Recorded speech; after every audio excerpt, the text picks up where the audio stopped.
partir de agora, você ouve o podcast semanal Cooperadores da Verdade, com Rodrigo e Maria Carolina Raimann, apologética católica pela hermenêutica da continuidade.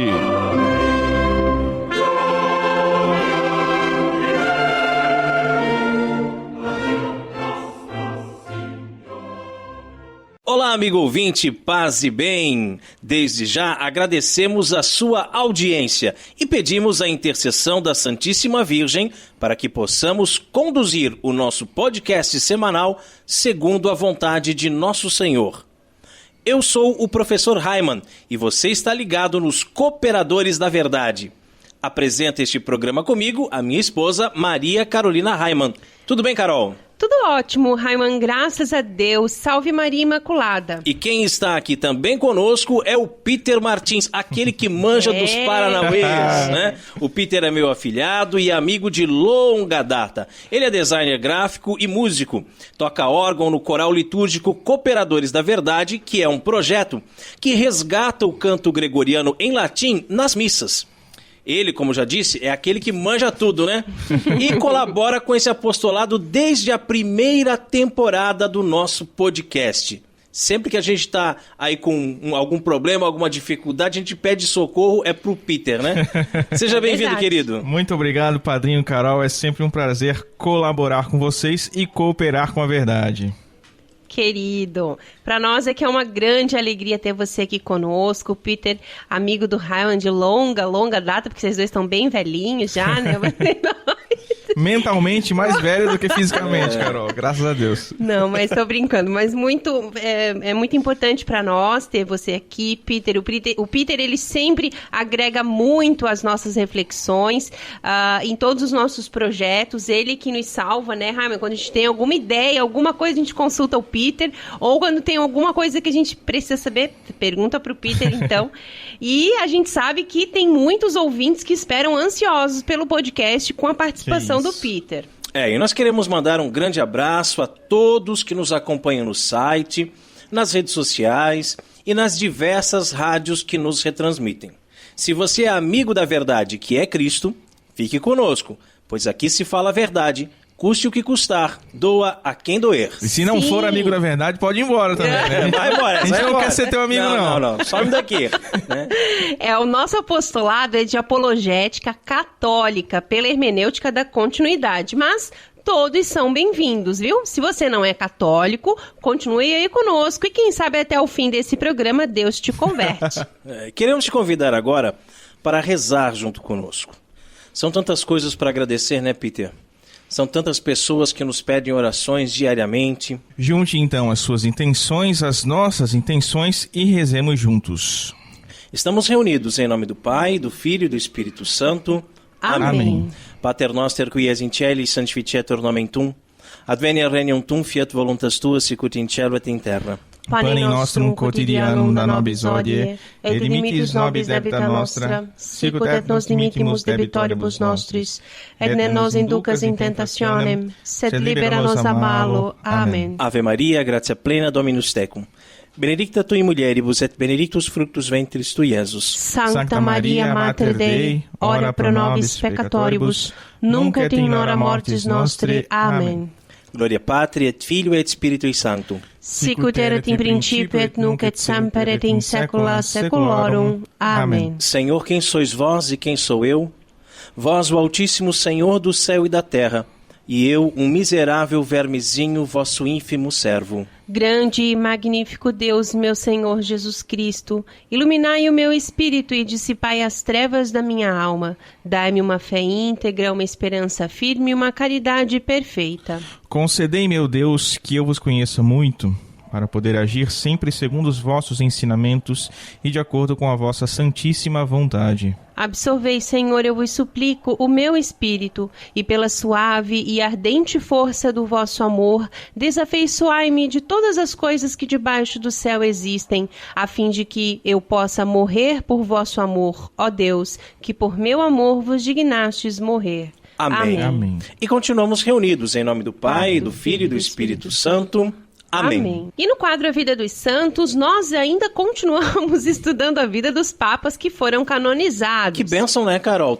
A gente saber que tem vários papas que são santos, né? É verdade. E olha, eu acho que vai mais esse ano inteiro ainda, né? De papas... Quem sabe? Não sei. Eu acho que não vai o ano todo, não. Acho que já na metade do ano aí a gente já muda de tema. Então Mas tá eu bom. acho muito bacana, porque tem vários que a gente nunca nem ouviu falar, assim, né? E na história da igreja nós já tivemos 265 papas. O Papa Francisco é o nosso papa de número 266. Só que nem metade deles foi considerado santo, viu? Aliás, alguns até muito pelo contrário. É mesmo. E no último programa nós falamos de São Leão IV. A vida dos santos. Carol, quem foi o Santo Papa escolhido para o programa de hoje? O santo de hoje é Santo Adriano III. Conta pro povo então, Carol, um pouquinho sobre a vida de Santo Adriano III. Santo Adriano nasceu em Roma e foi eleito em 17 de maio de 884. Confirmou tudo o que tinham feito os seus antecessores contra o imperador Fázio. Convidado por Carlos o Gordo para se mudar para a França, morreu durante a viagem em San Cesario sul Panaro, em Módena. Aliás, Carlos o Gordo, que por coincidência, né, tem muito a ver com o tema do nosso programa de hoje. É verdade. Se nós escolhêssemos a dedo, não seria tão perfeito. seria. Não seria, né? Mas vamos aguardar aqui, né? O desenrolar da história. E ele foi enterrado, Santo Adriano morreu, então, na viagem, né, para a França. Ele foi enterrado no mosteiro de Nonantola, onde a sua memória desde então foi mantida na veneração local. A sua morte ocorreu em setembro de 885. Então, né, um pouquinho mais de um ano como Papa, né? Ele ficou pouco tempo. É um pontificado bem curto, né? E Será que morreu engasgado com a comida? Não. E esse Santo Adriano, eu não me lembro dos outros Adrianos papas. Mas que bom que você falou isso, Carol, porque isso é uma dúvida de muitos dos nossos ouvintes. Claro, porque se nós não falamos aqui no programa sobre Adriano I nem Adriano II, é porque eles não foram considerados santos, né? São bem. papas da igreja, o Adriano I, o Adriano II, mas não foram canonizados. O primeiro Adriano canonizado já é o Adriano III, né? Isso aí, viu?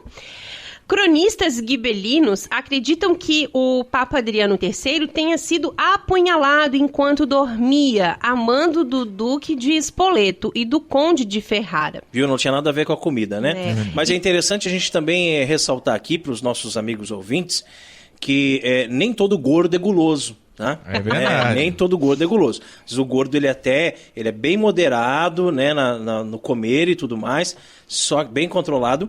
Só que outros problemas e inclusive até a própria genética, né, o fizeram engordar, né? Então vamos deixar isso bem claro. Santo Tomás, inclusive, né, conhecido como um grande santo, boi mudo, né, pelo seu devido tamanho, mas era também um grande asceta, né? Isso, exatamente. Eu acho que vocês estão dando muito spoiler da treta de hoje, então, por favor, né? Mas, continuando a história de Santo Adriano III, por decreto do Papa Leão XIII, o clero de Roma e Módena celebram sua missa e o ofício em 7 de setembro.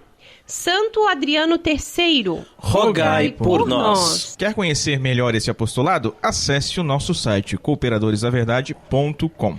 Lá você encontra todos os nossos podcasts desde a primeira temporada para ouvir gratuitamente. Além disso, tem vários textos de espiritualidade católica à sua inteira disposição. E também diversas novenas para você ouvir e rezar junto conosco. E em nosso site você também encontra os links para as nossas redes sociais. Twitter, Instagram, SoundCloud, Facebook, YouTube e Spotify.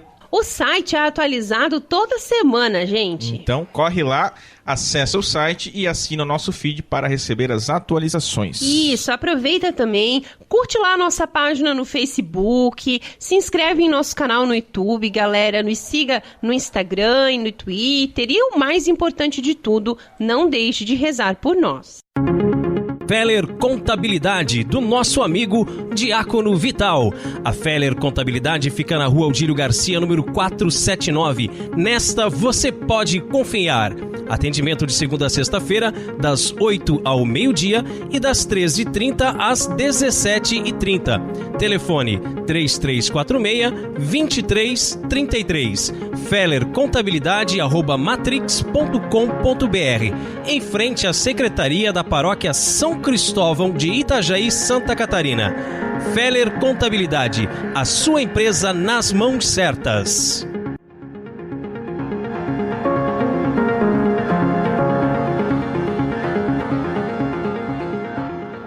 Carol, qual é o conselho de Padre Pio para nós no programa de hoje?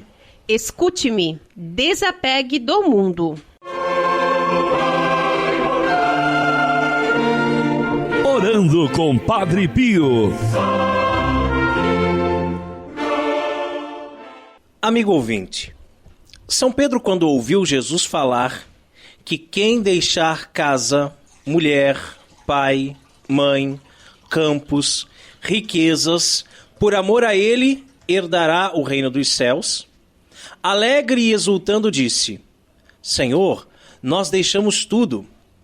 E também não podemos nos esquecer, amigo ouvinte, do episódio do jovem rico, que procurou Jesus e perguntou o que ele deveria fazer para alcançar o reino dos céus, mas que foi embora triste quando Jesus disse a ele, abre aspas, vai, vende tudo que tens, dá aos pobres e depois segue-me, fecha aspas. Pois esse jovem não conseguia desapegar-se. E quando nós fizemos o estudo das fontes franciscanas no programa passado, nós falamos bastante, né, Maria Carolina, sobre essa questão do desapego, da questão do despojamento, desprendimento. E do desprendimento que São Francisco de Assis e os frades tinham. E que realmente é uma dificuldade muito grande para o mundo de hoje, né? E não só para o mundo, mas para os cristãos se desapegarem, se despojarem de tudo, né? Principalmente dos bens materiais. Não só dos bens materiais, né? Mas também de amigos, de família, etc. Mas principalmente do que é bem material, porque se dá uma importância muito grande para as coisas que se compra, né? Para o poder, para o dinheiro, etc. E Padre Pio nos diz enfaticamente: escute-me, desapegue do mundo. Desapegar do mundo é apegar-se a Cristo, não é mesmo? Apegar-se às coisas que realmente importam. E como nós nos apegamos a este mundo, não é mesmo, amigo ouvinte? Como nós somos apegados às coisas materiais, ao carro, à casa, o dinheiro, até a fama, sucesso, né? Nós já falamos aqui uma vez sobre o sofá, né? Também. Foi. Uhum. Como nós somos apegados também às pessoas, né? Às vezes colocando até as pessoas na frente de Deus, né? Achando que meu marido tem que me amar acima de tudo, ou eu tenho que amar meu filho acima de tudo. Não, né? Nós não podemos nos apegar às pessoas dessa forma. Quer ver um exemplo bem bobo? Chega a visita na tua casa bem na hora da missa, né? Aí você deixa de ir à missa para ficar com a visita. Você está amando mais a visita do que a Deus, né? Complicado, né? Por que você não convida a visita para ir à missa com você? Ah, não, mas é que eles são de outra religião, eles não acreditam em Deus. Aí sim que você tem que convidar, né? Aí você está fazendo o seu papel de evangelizar. Ou então volte mais tarde, né? Já deixa avisado, ó, gente, esse horáriozinho aqui não dá, porque eu vou à missa, né? Mas aí vem o respeito humano, né? Vem uma série de coisas que acabam nos impedindo de fazer essas coisas. E no último programa, na Hora da Treta, nós ainda falamos justamente sobre essa questão de que nós devemos colocar a boca no trombone e denunciar os erros, né? Denunciar as heresias, denunciar tudo que está errado, denunciar os abortistas, as feminazes, os comunistas, a teologia da libertação dentro da igreja. E por que então que a gente se cala diante de um amigo que é de uma outra religião? Você não fala de Jesus, você não convida ele para a missa, né? Você prefere ter esse respeito humano gigantesco ao invés de fazer aquilo que Jesus mandou nós fazer, que é pregar sobre os telhados, né? E essa é uma desculpa bem antiga que a gente escuta, né, Raimundo? Bem antiga. E entre católicos até fervorosos, assim. Eu não fui à missa porque recebi visita. E também, além de todos, né, esses problemas que a gente vê, como nós somos apegados também a nós mesmos, né? Como a gente se apega a nós mesmos. E Jesus disse, quem ama a sua vida, irá perdê-la. Ou seja, quem vive fechado dentro de si mesmo, apegado ao seu pequeno mundo, ao seu egoísmo, às suas vontades, né? Tratando o seu corpo como uma criança mimada, fazendo todas as vontades, os desejos, né? As pessoas presas à sua carência afetiva e assim por diante. Achando que, de repente, o mundo todo gira em torno de você, né? Que tudo gira em torno do seu próprio umbigo, que todas as pessoas têm que fazer o que você quer, na hora que você quer, porque senão você não está contente, não está satisfeito, né? Isso a gente vê muito, né, Peter? Verdade. Mas Padre Pio diz, né? Desapegue do mundo. Por outro lado, tantos modernistas querem trazer o mundo para dentro da igreja. Exato. Boa, Ninguém Peter. pode servir a dois senhores, né? É verdade. Porque ou há de odiar um e amar o outro, ou se dedicará a um e desprezará o outro, né? Ou amamos a Deus, ou amamos ao mundo. Jesus orou para os seus discípulos e ora por cada um de nós, para que, estando no mundo, não sejamos do mundo, não amemos o mundo, não sejamos apegados às coisas do mundo. É verdade. E quando nós estamos nesse mundo, porque faz parte, né, da nossa vida, a gente não tem como se esconder do mundo, né? Nós vivemos no mundo, mas não somos do mundo. Não fazemos parte disso aqui porque nós sabemos que o sentido dessa vida não está nesta vida. O sentido dessa vida está na vida eterna. Somos peregrinos, né? Somos peregrinos, exatamente. Por isso que nós nos reunimos em paróquias, né? Que é a terra estrangeira. Aqui nós somos estrangeiros, né? Porque o nosso lugar mesmo é o céu. E aí a gente vê, eu não sei se vocês percebem, mas eu tenho visto muito, comunidades eclesiais oriundas do movimento pentecostal pregando o mundo, né? Porque, como o Peter falou, são modernistas, pregando o apego aos bens materiais, pregando uma teologia da prosperidade, onde a máxima é ser feliz nesta vida, neste mundo, barganhando com Deus para que Ele lhe dê riquezas. Antes, Deus era o centro. Agora, o homem é o centro. O homem tomou o centro. A teologia da prosperidade é antropocentrista, onde não é mais o homem que serve a Deus, mas Deus que serve o homem. Olha que loucura isso. Tem pessoas que pulam de igreja em igreja procurando um serviço. Não porque buscam a Deus, não porque buscam o reino dos céus, mas simplesmente porque querem que Deus faça para elas aquilo que elas desejam. É como o gênio da lâmpada, né? É a teologia do seja feita a minha vontade. É a teologia daquele que está tão apegado às coisas do mundo que se esqueceu completamente de quem ele é e de quem é Deus. Quando nós orávamos agora há pouco, nós fazíamos uma oração de São Francisco de Assis, né? Em que ele vai dizer justamente isso. Quem sois vós e quem sou eu? Vós é o Altíssimo Senhor do céu e da terra, e eu um miserávelzinho, um vermezinho, seu ínfimo servo, né? Eu não sou nada, eu não sou ninguém diante da grandeza infinita que é nosso Senhor. Mas aí parece que você vai nessas igrejas e agora você manda. E eu já vi pastores usando esses termos mesmo. Deus, eu te ordeno, né? Eu te ordeno que faça isso, que faça prosperar a vida desse fiel. Gente, quem somos nós para dar ordens para Deus? É uma bobagem, né? Uma bobagem. Tremenda bobagem, né? Bom, à luz do luar, Frei Leão viu ninguém menos que São Francisco de Assis de joelhos em oração, repetindo com todo fervor as perguntas que se encontram no centro de toda a oração cristã. Quem és tu, meu doce Deus? Quem sou eu, teu servo inútil? E para que maior exemplo de desapego do que o do pobrezinho de Assis, não é mesmo? Façamos então como São Francisco e nos coloquemos como servos inúteis na presença de tão grandioso Deus e escutemos nosso querido Padre Pio nos desapegando do mundo. Que assim seja. Amém. Livraria Católica Auxílio dos Cristãos. Artigos religiosos. A Livraria Auxílio dos Cristãos fica na Praça Governador Irineu Bornhausen, centro de Itajaí, no estacionamento da Igreja Matriz do Santíssimo Sacramento.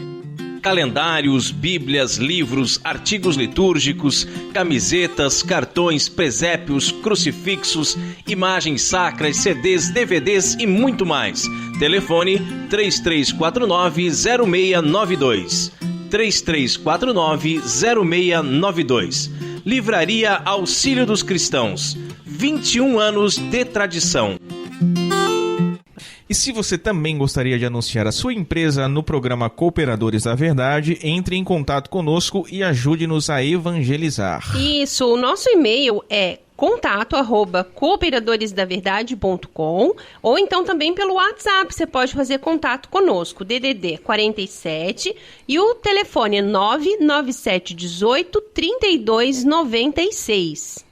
Você gostaria de ajudar esse apostolado a crescer e levar a palavra de Deus a mais famílias como a sua? Faça sua doação de qualquer valor por depósito ou transferência bancária. Você pode também contribuir com a nossa vaquinha ou se tornar um sócio do Clube do Ouvinte dos Cooperadores da Verdade através do apoia.se. Então, todas essas informações você encontra em nosso site, cooperadoresdaverdade.com. Então, lá você tem uma guia chamada Ajude-nos. Você clicando lá, tem o link para a vaquinha, tem o link para o Apoia-se e tem também ali os dados da conta bancária se você quiser fazer uma doação. Não fique de fora dessa, seja um sócio evangelizador e ajude-nos com qualquer valor, por mais insignificante que possa parecer, vai nos ajudar e muito. E no quadro mais treteiro do nosso programa, hoje vamos falar sobre o pecado da gula e a cura para ele. A hora da treta. Comer demais é pecado? Ora, estar com fome não é doença. Tampouco é errado sentir prazer enquanto se come. Existe, no entanto, uma ordem estabelecida por Deus para regular nosso relacionamento com os alimentos. Nós devemos conhecer, a partir das lições de São Gregório e Santo Tomás, o pecado capital da gula e descobrir por que, embora as pessoas tenham em pouca conta esse vício, trata-se ele de um pecado sério, que dá origem a muitas outras faltas. E como atualmente as pessoas se esquecem completamente que comer demais é pecado, né? Exatamente, exato. Bom, embora as pessoas tenham, de fato, na modernidade atual, né, deixado de considerá-lo pecado, trata-se de um mal muito importante contra o qual lutar.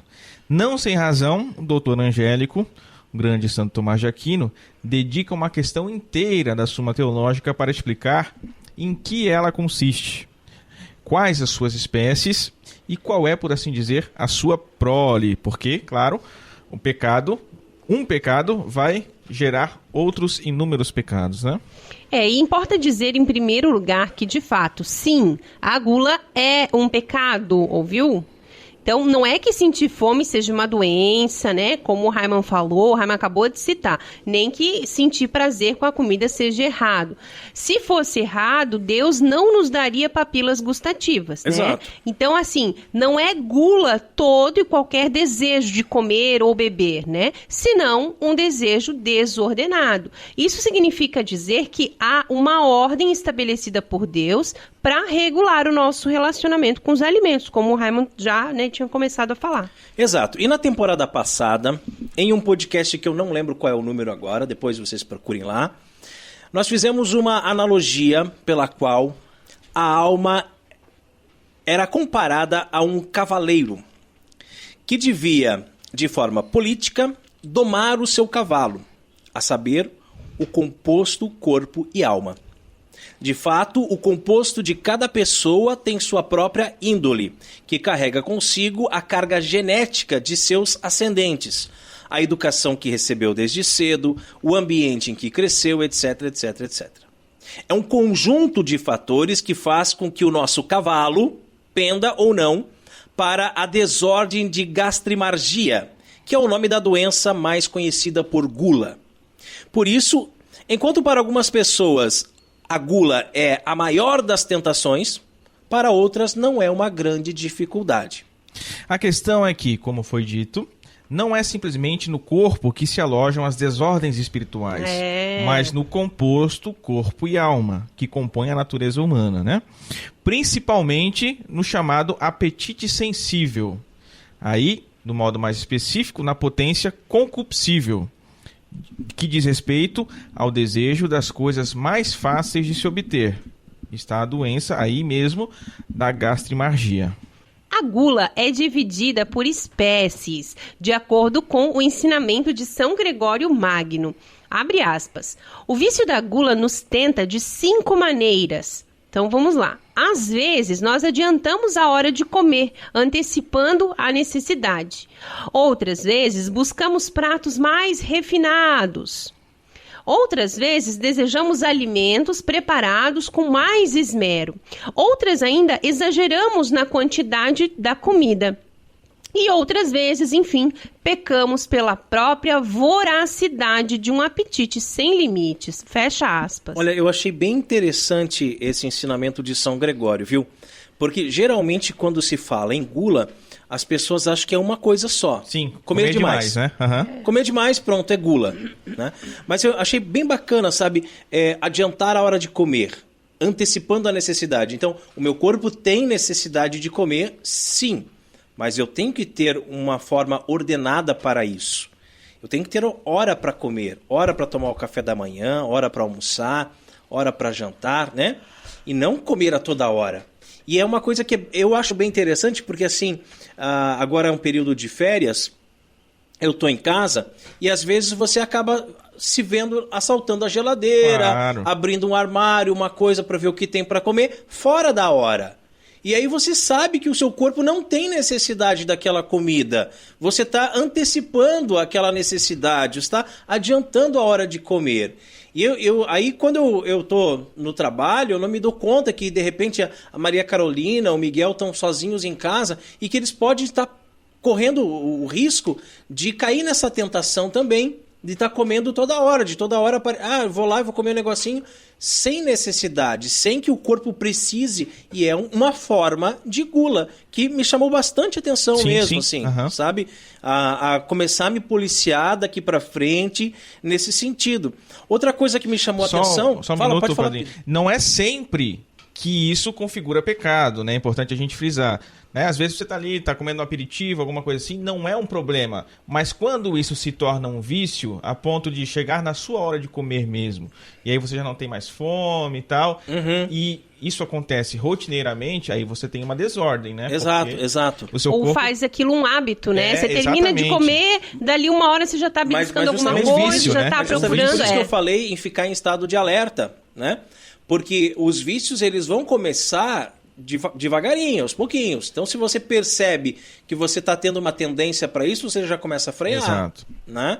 Você não vai só começar, vou procurar um remédio para isso agora que eu já percebi que eu estou viciado. Né? Então, você já fica alerta. E outra coisa que eu já fiquei alerta aqui também é em relação a buscar pratos mais refinados ou preparados com mais esmero. Ou seja, tem muitas vezes que você está com fome, a gente já falou aqui que fome não é pecado, né? Mas você tem comida na sua casa e você não está satisfeito com aquela comida.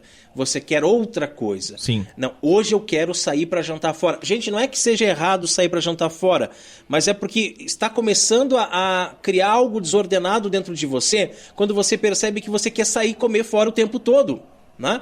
Porque aí é sábado à noite você quer jantar fora, no domingo, no meio-dia você quer almoçar num restaurante, no domingo à noite você quer pedir uma pizza, você tem comida em casa, você não está com fome, você está só buscando coisas mais refinadas, coisas mais rebuscadas, ou até mesmo, diria, pratos preparados por outrem, né? Eu não vou preparar, eu não vou sujar minha cozinha, sim, eu não vou perder meu tempo preparando, eu vou sair para comer fora. Então isso pode também se tornar um vício, e a partir do momento que se tornar um vício é algo desordenado e assim pecado, né?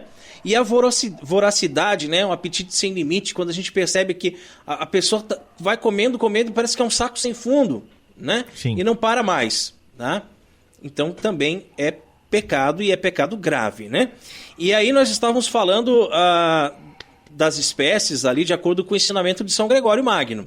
Agora vamos para Santo Tomás? Isso. Santo Tomás, ele resume em um verso essas espécies, abre aspas, apressadamente, refinadamente, excessivamente, avidamente, meticulosamente, fecha aspas. Pode ver que ele usou 5 palavras, né? Uma para definir cada uma das espécies ali que São Gregório já tinha citado. E ele comenta, eu vou colocar o comentário dele aqui entre aspas também, tá? Abre aspas, a gula implica em um desordenado desejo para comer. Ora, no comer, 2 coisas devem ser consideradas: o alimento que se come e a ação de comer. Daí os 2 modos de entender essa concupiscência desordenada.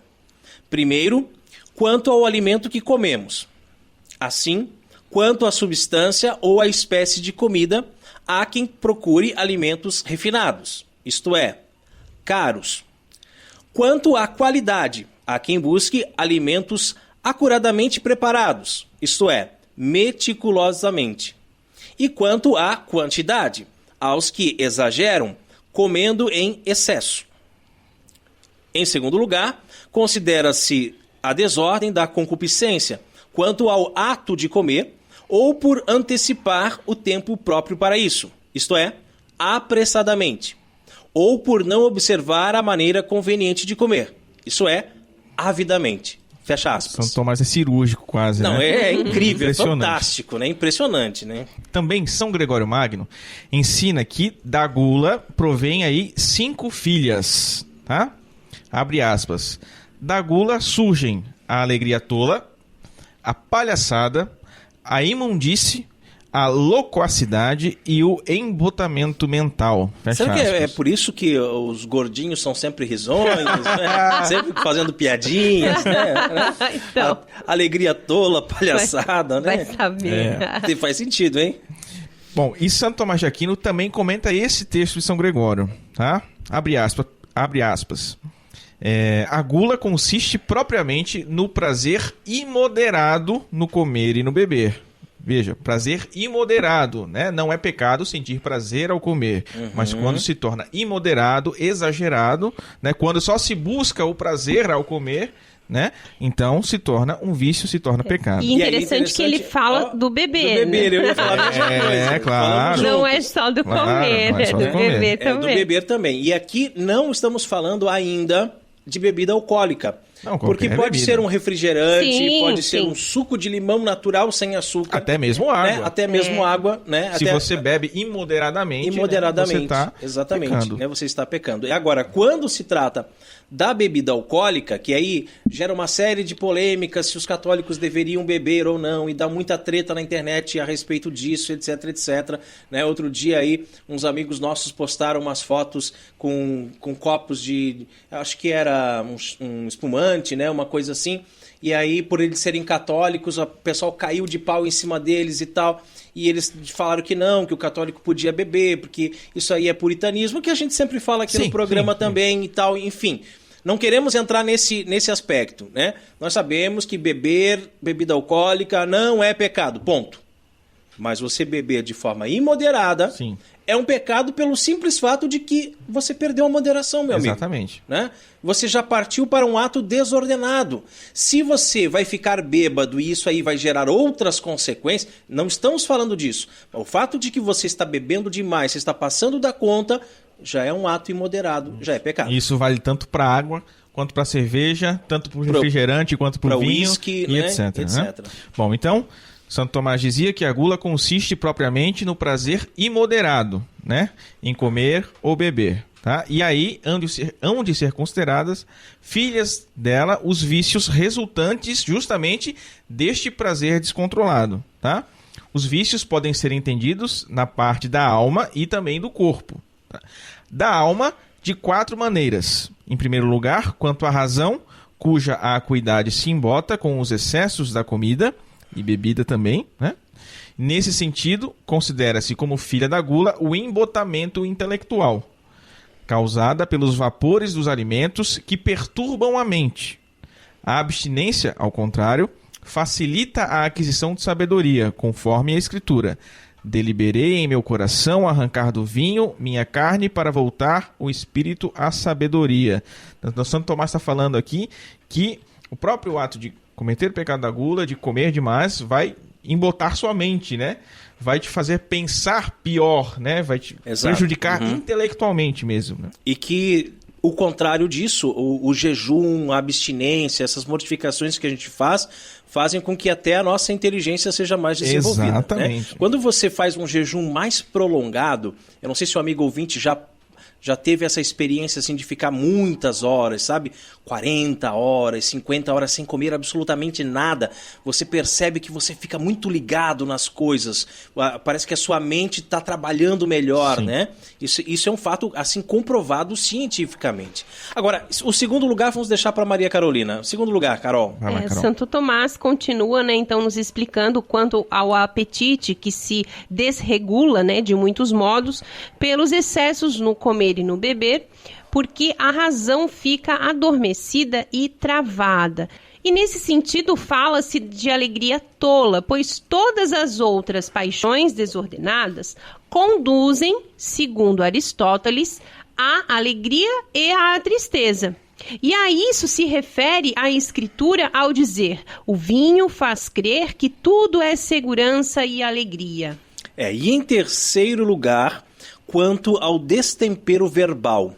E aí entra a loquacidade, pois como diz São Gregório, se os escravos da gula não fossem tão loquazes, o rico do evangelho, que comia todos os dias esplendidamente, não teria que sofrer duramente na língua. Olha só. Em quarto lugar, quanto ao ato desordenado que dá lugar à palhaçada, isto é, a uma jocosidade proveniente de uma fraqueza mental, que não domina nem as palavras, nem os gestos exteriores. Por isso, a propósito da carta aos Efésios, nada de palavras grosseiras, estúpidas ou obscenas, e a explicação acrescenta, trata-se da palhaçada, ou seja, de uma jocosidade que provoca risadas. Vale notar, diz Santo Tomás, que esses dois vícios, a loquacidade e a palhaçada, podem referir-se às palavras com as quais podemos pecar, ou porque são supérfluas, é o caso da primeira, ou porque são desonrosas, é o caso da segunda. E da parte do corpo, afirma-se a imundície, tanto no sentido de emissão desordenada de qualquer coisa supérflua, como no sentido particular de emissão do sêmen. Por isso, temos a palavra da carta aos Efésios, a devassidão, a impureza. Assim comentada, trata-se da incontinência ligada de alguma maneira ao desejo carnal. E os santos padres veem com muita clareza o parentesco, olha só, entre a gula e a luxúria, que dizem respeito a dois centros da vitalidade humana. Um, a alimentação, que sustenta a vida individual. Outro, o sexo, que garante a preservação da espécie. Ambas as realidades estão enraizadas na potência concupiscível do apetite sensível, isso mesmo, que nós já falamos aqui. A terapia da gula visa purificar o relacionamento das pessoas com os alimentos, evitando a postura daqueles cujo Deus é o ventre, na expressão do apóstolo. Porque, no fundo, o pecado por trás da gula, como por trás de toda doença espiritual, é a idolatria. Eva comeu do fruto proibido, seduzida pela mentira satânica. Sereis como deuses. Olha só. Então, para manter a boa forma física, as pessoas estão sempre à procura de novas soluções, não é mesmo? Nos últimos anos, além de inventar dietas e experimentar diferentes tipos de comida, muitas dessas pessoas têm recorrido mesmo a cirurgias de redução do estômago. Essas operações, que em si não são imorais, no entanto, não podem solucionar o problema da gula, porque verdade, é um problema de ordem espiritual. Exato. Né? A terapia da gastrimargia, quer dizer, o remédio que nós vamos dar para curar o vício da gula, tem mais a ver com uma atitude espiritual em relação aos alimentos do que com a espécie e a quantidade de comida que nós comemos, tá certo? Uhum. De fato, de nada adianta, então, mudar o estômago, né? Se a nossa alma não muda. A alma continua a mesma, né? A alma continua idólatra. A alma continua idolatrando a comida, idolatrando a bebida, como também, em outro caso, a idolatria ao sexo. Nós falamos aqui que são muito parecidas, né? Sim, sim. A gula e a luxúria. Mesmo porque o Peter estava falando aqui da cirurgia de redução do estômago, porque as pessoas elas querem uma solução fácil para as coisas, né? Cometeu o pecado da gula a vida inteira, engordou não sei quantos quilos e agora quer emagrecer milagrosamente, de uma hora para outra. Então, corta um pedaço do meu estômago, eu vou ficar magrinho. Sim, vai ficar magrinho no corpo, mas vai continuar gordinho na alma. Exatamente. Né? Vai continuar cometendo o pecado da gula. Por isso que tantos e tantos que a gente conhece que fizeram a cirurgia e hoje já engordaram tudo novamente. Sim. Né? Aí algumas pessoas dizem, não, mas é porque tem que ter todo o acompanhamento com psicólogo e não sei o que, não sei o que. Ajuda, mas não é só isso, né? Tem todo o lado espiritual também que você precisa para remediar isso, para você não voltar a cometer o pecado da gula, né? E aí a gente percebe, eu estava falando das soluções fáceis, né? Outro dia eu estava ouvindo o Padre Paulo Ricardo falar em um dos seus vídeos que as pessoas elas querem comer sem engordar e ter relação sexual sem engravidar. Sim, né? E se engravidar, aborta. Né? Solução fácil. Me livro da criança. Né? Eu vou lá e aborto. E se engordar, vou lá e faço a redução de estômago. Quer dizer, ninguém quer viver uma vida regrada, uma vida ordenada, uma vida do jeito que Deus planejou, que Deus sonhou, que é o que nós chamamos a ordem natural das coisas. A ordem natural, exatamente. E só deixa eu complementar aqui. Eu já disse, mas só para ficar claro, né? Não é imoral fazer uma cirurgia de redução de estômago. Exato, por questões de saúde, muitas vezes as pessoas recorrem a isso. Mas, como já se disse também, isso não vai resolver o problema da sua alma, né? Pode resolver o seu problema de saúde, algo mais urgente, né? Mas se você fez, você que é nosso ouvinte, se você está programado para fazer, busque também cuidar da sua alma. Faça a cirurgia do estômago, entregue esse momento para Deus, né? Para que Ele possa providenciar que dê tudo certo, né? Mas também peça o seu auxílio e cuide da sua alma, né? Para que você possa ordenar a sua vida e vencer o vício da gula, né? Converse com o seu confessor, com o seu orientador espiritual, né? Porque como o Peter falou, quando é um caso de saúde, um caso de mais urgência, né? Tudo bem. Mas tem alguns casos que é pura vaidade também, aí. Né? E aí, de repente, você pode simplesmente se reeducando, né? Combatendo o pecado da gula que está na sua alma e emagrecer. Né? Você pode conseguir. E muitas vezes falta vergonha na cara também, né? Porque assim, as pessoas, pela saúde do corpo, elas se educam, né? Para ficar de bem pro verão e não sei o quê, frequenta 300 anos de academia, não sei o quê, mas para a saúde da alma ninguém quer saber, não né? Quer fazer nada. Então, isso é falta de vergonha na cara, né? Pelo amor de Deus. É verdade. E Santo Tomás de Aquino, ao responder se a abstinência é uma virtude, ele esclarece, então, que a moderação no comer, na quantidade como na qualidade, cabe à medicina, no caso da saúde física, mas vista nas suas disposições interiores em relação ao bem racional, ela pertence à abstinência. E Santo Agostinho, por sua vez, ensina que não importa absolutamente o que ou quanto de alimento alguém toma, se procede de acordo com as exigências das pessoas com quem convive e com as da própria pessoa, segundo as necessidades da saúde. O que importa é a facilidade e a serenidade com que sabe o homem privar-se da comida, quando for necessário ou conveniente. Cada pessoa ela é diferente, ela tem um organismo diferente, ela tem um tamanho de estômago diferente. Cada pessoa sabe o quanto de calorias ela precisa absorver para a sua própria sobrevivência, digamos assim, né?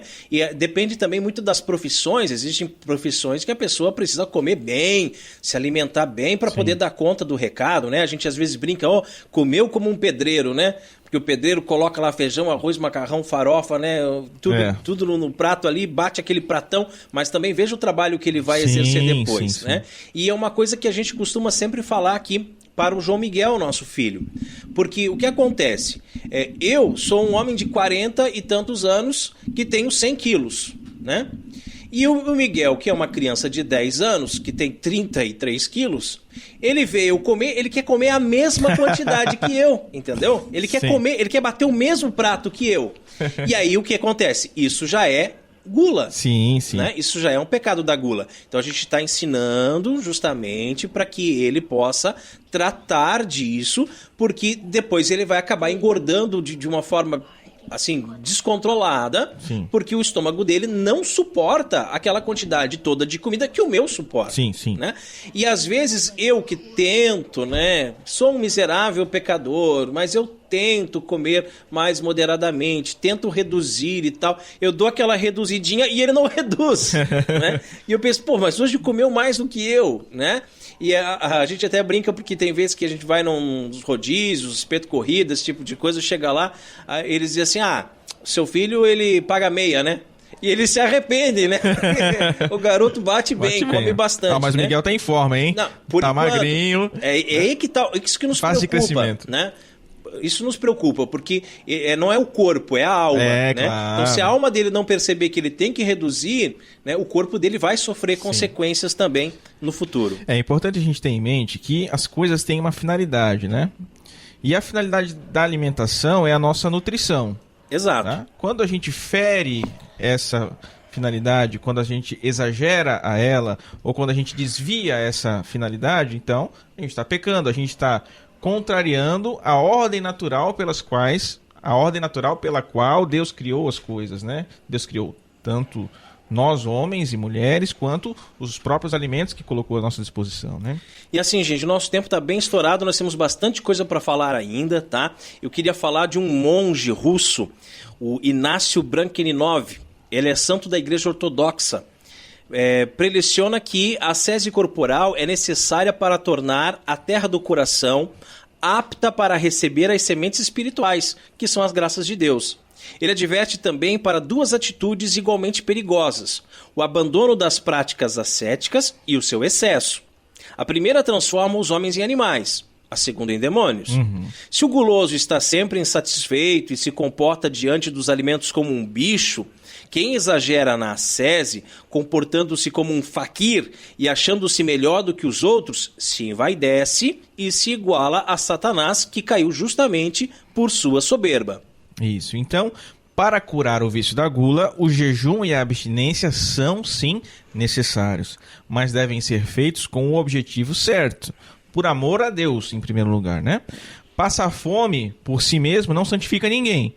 Né? Nem para emagrecer, né? Eu vou fazer jejum para emagrecer, né? Já ouvi esse tipo de coisa, hein? Isso não santifica ninguém, gente, pelo amor de Deus, né? No entanto, quando se é capaz de fazer isso como resposta ao amor de Cristo, né, que passou 40 dias no deserto por amor aos homens, né? Então tudo ganha sentido. E Santo Tomás de Aquino, ao falar sobre o jejum, ele enumera os 3 fins principais dessa prática.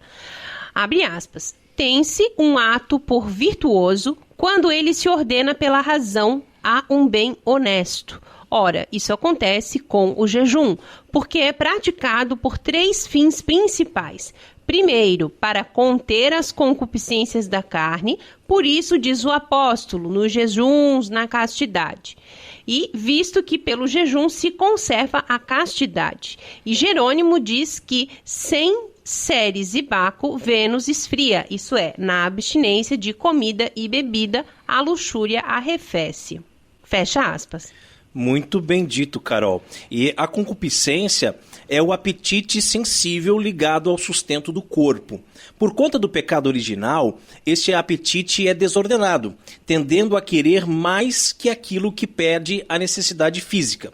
Por isso, para conter a concupiscência, o melhor jejum não consiste tanto em passar fome, quanto em passar desejo. Olha aí, quando alguém vai a uma nutricionista e se propõe a uma reeducação alimentar, por exemplo, isso pode muito bem ser um jejum, contanto que se acresça a essa prática uma atitude espiritual de amor a Deus.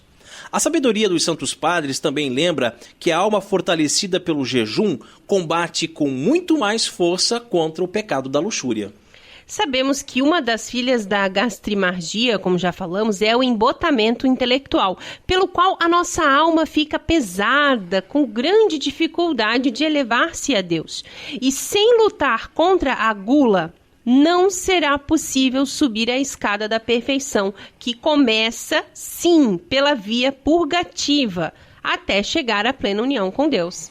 Enfim, para satisfazer pelos nossos pecados. Daí estar escrito em Joel: voltai a mim de todo o coração, com jejuns, prantos e lamentações. Isso é o que Santo Agostinho acentua num sermão. O jejum purifica a alma, eleva os sentidos e submete a carne ao espírito.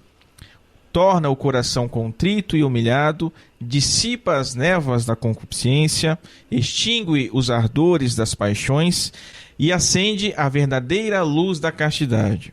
Portanto, o jejum é evidentemente um ato virtuoso. Mas por que é preciso oferecer a Deus satisfação pelos pecados? Porque pelo pecado instaura-se uma desordem no interior do homem. O seu corpo passa a mandar em sua alma, impedindo ou entravando nela a ação do divino hóspede. De fato, o Espírito Santo quer agir na alma e torná-la forte para domar o seu composto corpo e alma, o que São Paulo chama de carne. E assim como um cavaleiro é capaz de domar o seu cavalo. Jejuar é muito mais do que algumas práticas externas, uma atitude espiritual. Mais que abster-se de certos alimentos e comer com moderação, importa fazer tudo em contínua ação de graças a Deus, como exorta o apóstolo. Quer comais, quer bebais, quer façais qualquer outra coisa, fazei tudo para a glória de Deus. Na religião cristã, há uma profunda ligação entre o alimento e a oração. Não sem razão. O principal sacramento da igreja é também um alimento espiritual, a Eucaristia. Então, para finalizar, a virtude que regula a nossa concupiscência é a temperança. E para adquirir essa virtude da temperança, então, é que se exige o jejum, que a gente está falando aqui, né? Essa temperança que vai regular tanto os apetites da gastrimargia, né, que gera a gula, quanto também os nossos apetites sexuais, né? Então, gente, né, vamos tomar consciência, vamos praticar o jejum para que nós possamos, com a graça de Deus, nos tornar temperantes, né, e virtuosos. O crédito desse texto, que serviu de base para a nossa reflexão, mais uma vez, é do site padrepauloricardo.org. E chegamos à hora mais refrescante aqui do programa Cooperadores da Verdade. É, porque beber não é pecado, gente. Catolicismo e cerveja. E a cerveja de hoje é uma Grota Beer Aparados da Serra. Eu quero fazer um comentário sobre o nome dessa cerveja que eu achei bem interessante, porque a cerveja ela é produzida em Aparados da Serra e ela é uma APA. Olha só. Né? É uma American Pale Ale, por isso o APA está em maiúsculo aqui. Aparados da Serra. Boa, né? Produzida e engarrafada por Cervejaria Aparados da Serra de Praia Grande, em Santa Catarina. A cerveja não é filtrada e contém água dos canyons.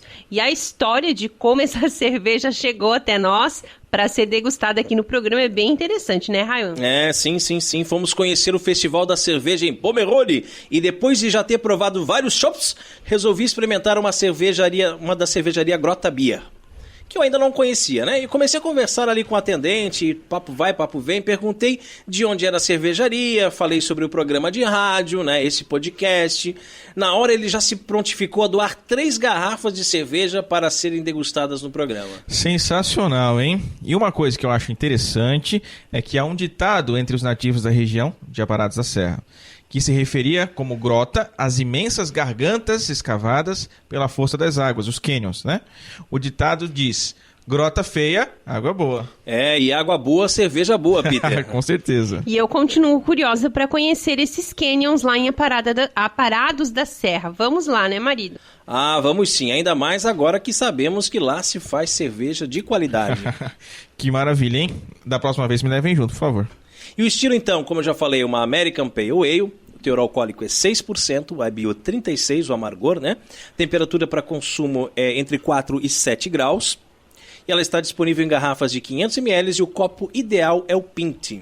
American Pale Ale, leve, refrescante, tropical, equilíbrio tendendo ao lúpulo com aroma cítrico. Harmoniza com guacamole, amêndoas salgadas, burritos, cuscuz e carne assada. Adjuntoro nostro in nomine Domini. Qui feci celum et terram, Dominus vobiscum. et cum spiritu tuo. Oremus.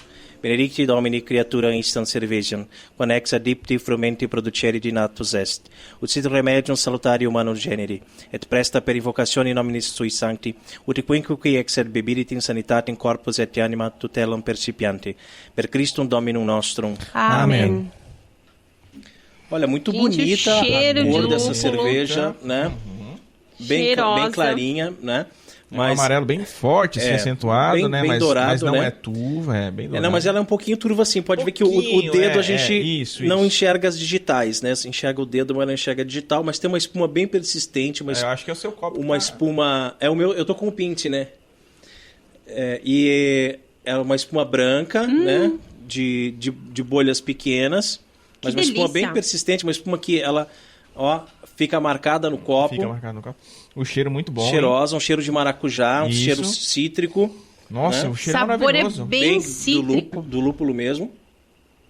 Bem cítrico o sabor dela. Caramba, sensacional. Muito boa, hein? Muito boa. bom. Ela tem até um pouco de acidez no retrogosto, tá? E é um pouco ácido e seco no final, né? Eu ia falar picante, mas é ácido essa ácido, palavra. Muito bom. Delícia. Mas muito Mas saborosa. que engraçado, ma- parece realmente que ela tem um aroma de maracujá, né? Alguma coisa especial. E não, né? É só o cheiro, né? Aí no gosto não aparece o maracujá, Então, né? eu sinto o cítrico, assim, do maracujá, parece que me eu vem, concordo assim. com o Peter. Parece que lembra, mas eu acho que por ser cítrico.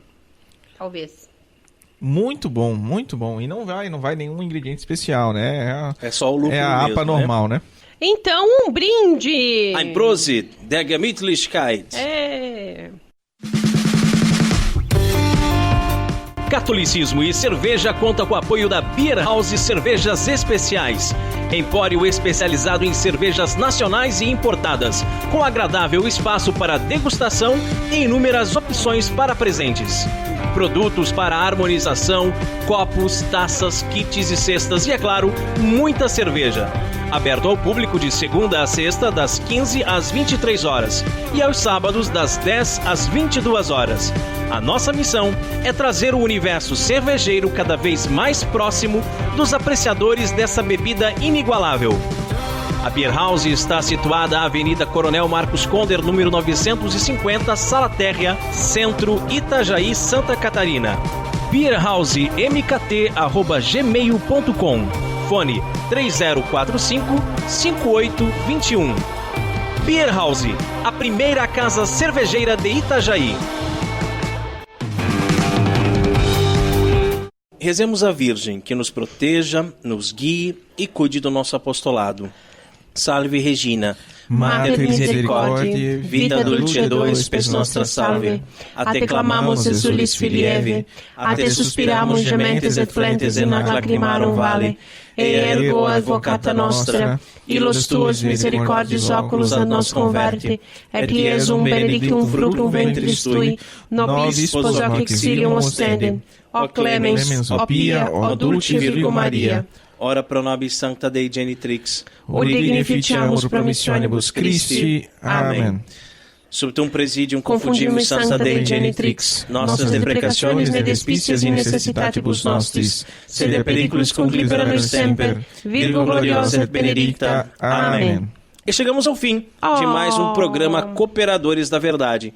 Venha você também ser um cooperador.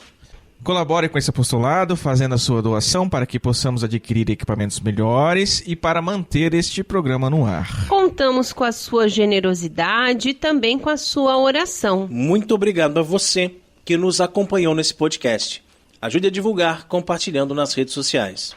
Oh, muito obrigada, viu? Obrigada, Peter, por mais esse programa. Obrigada a Deus, né, por nos dar essa oportunidade. Salve Maria Imaculada. Um grande abraço a todos. Muito obrigado, Padrinho, Carol, a todos os nossos ouvintes. Um maravilhoso 2019, muito abençoado por Deus. Salve Maria. Obrigado, Carol. Obrigado, Peter. Obrigado, queridos ouvintes. Cuidado com a gula, hein? É verdade. Rezem por nós. Deus abençoe a todos. Paz e bem.